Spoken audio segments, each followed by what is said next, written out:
When the war finally began to crumble, and the German army started its desperate retreat across Europe, something dark began to stir in the liberated towns.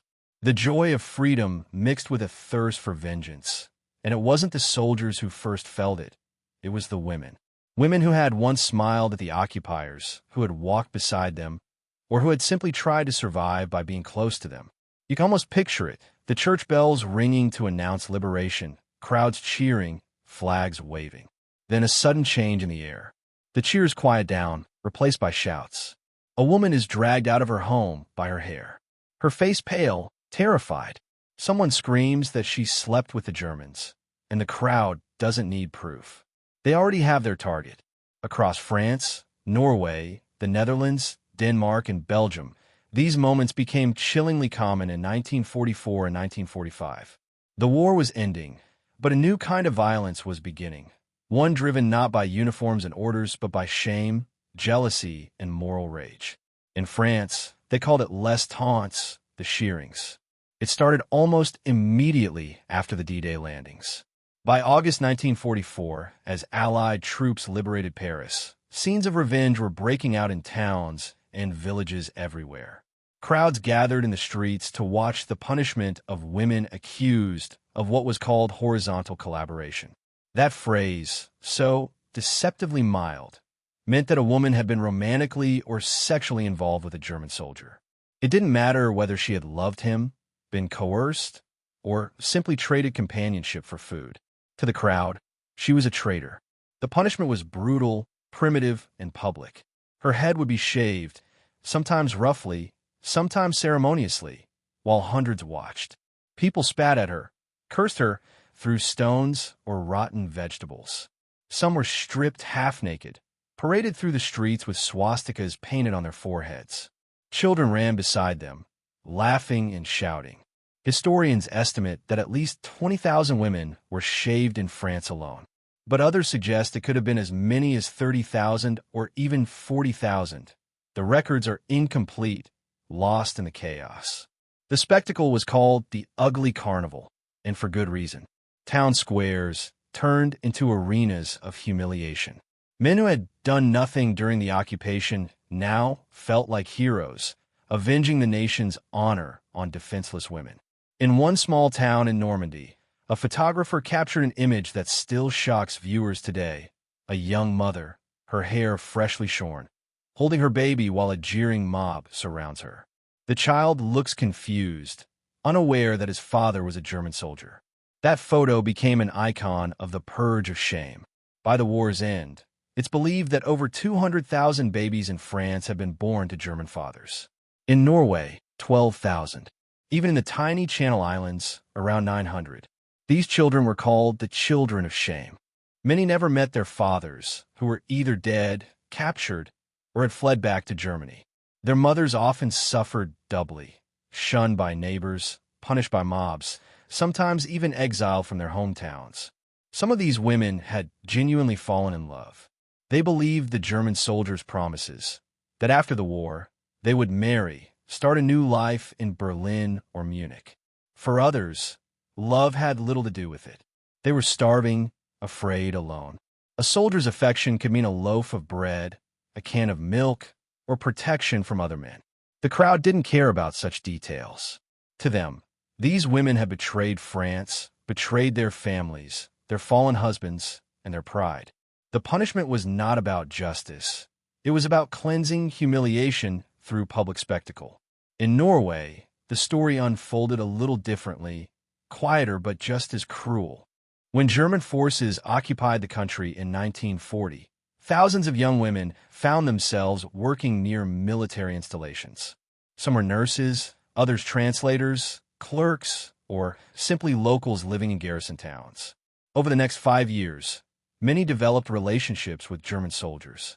After liberation in May 1945, the new Norwegian authorities began rounding them up.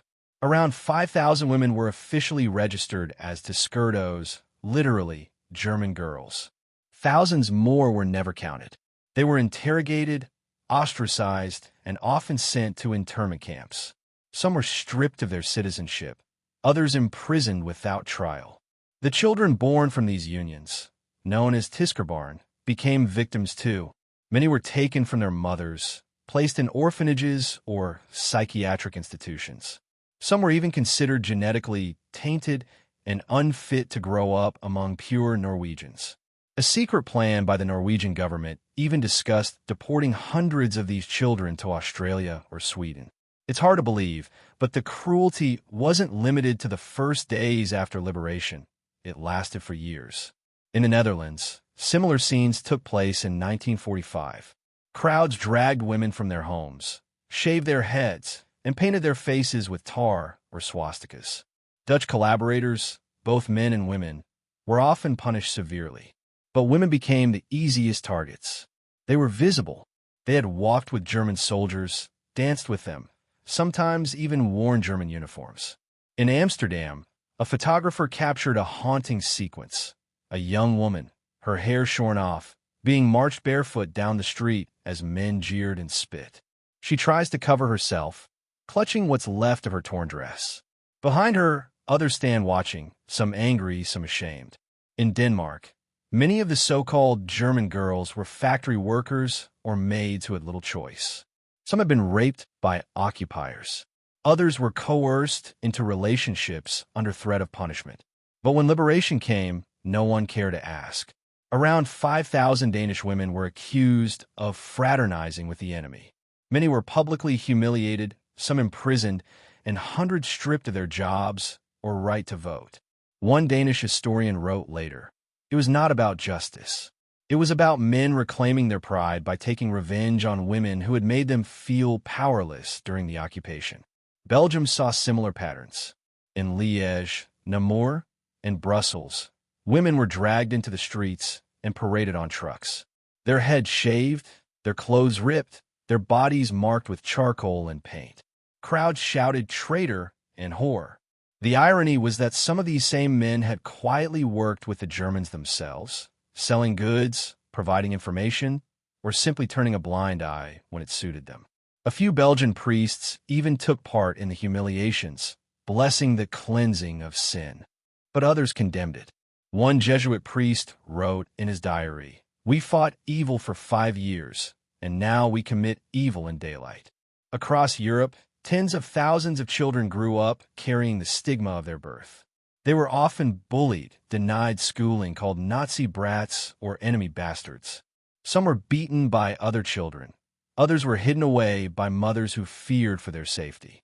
In Norway, the Lebensborn homes established by the Nazis to raise racially valuable children became post-war prisons of shame. After liberation, these facilities were taken over by local authorities, and the children inside were suddenly no longer precious, but polluted.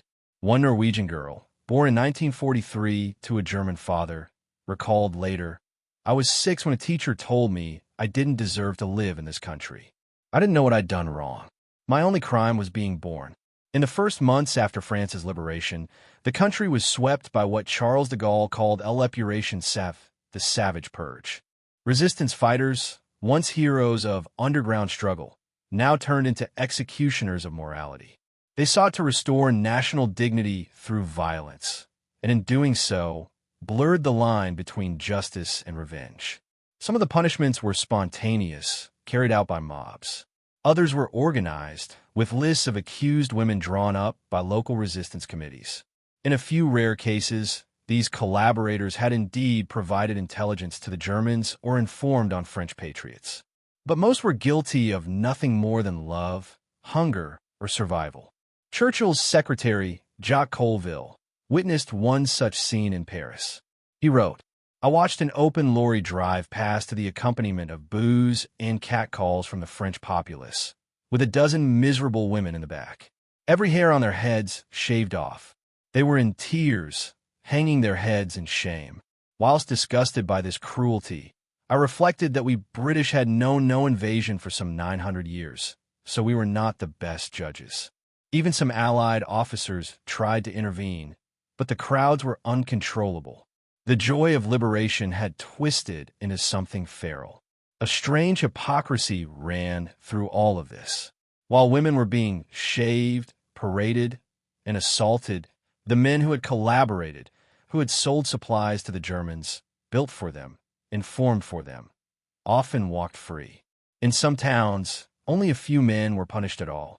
Those caught working for German factories might have their heads shaved as well, but it was rare.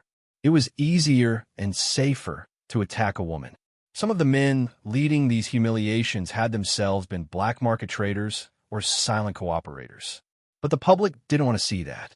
They wanted a symbol, and the shaved woman became the symbol of collaboration.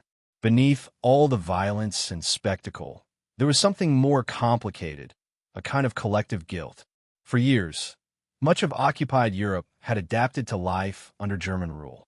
People worked, traded, and often compromised just to survive. When liberation came, that uneasy truth was unbearable. So the rage turned outward, toward those who could not fight back. A historian once described it this way: France did not purge the collaborators. It purged its conscience. Many women who were humiliated in 1944 and 1945 spent the rest of their lives in silence. Some emigrated. Some changed their names. Others raised their children alone, hiding the truth of their pasts. Even decades later, when journalists tried to interview them, many refused. "You don't understand," one said. "We were starving. I had a baby. He brought bread." It took almost 50 years for some of these women and their children to be publicly acknowledged as victims. In Norway, the government issued a formal apology in 2018 for the way the Tiskerbarn and their mothers were treated. France, on the other hand, has never fully confronted the scale of the violence during the epuration. The images remain: grainy photographs of women with shaved heads, surrounded by laughing crowds. But the conversation still stings. For many, those pictures symbolize the ugly side of liberation. How victory can bring cruelty, how shame can disguise itself as justice. Eyewitnesses describe the smell of burning hair rising from town squares, the clumps of women's locks tossed into bonfires. Some women fainted. Others stood motionless, trying not to cry.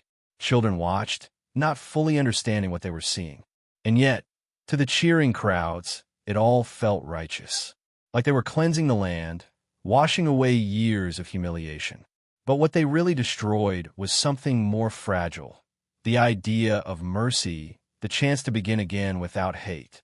By the time the purges ended in 1946, Europe had counted more than 50,000 women publicly punished for collaboration. That number, of course, doesn't include those beaten privately, raped in retribution, or driven to suicide. In the years that followed, these stories faded into the background of post-war rebuilding. Nations wanted to move on, to rebuild pride, not dwell on their cruelties. But the photographs remain, haunting, unflinching reminders of what happens when vengeance replaces justice. Were these women truly traitors, or were they just scapegoats for the humiliation of a continent? Maybe both. Maybe neither. History doesn't easily divide into heroes and villains. Sometimes it's just people, flawed, frightened, trying to survive, crushed beneath the weight of war and the fury that follows it. And maybe that's the real tragedy. That liberation, which should have brought freedom, instead brought the final humiliation for thousands of women whose only crime was being human.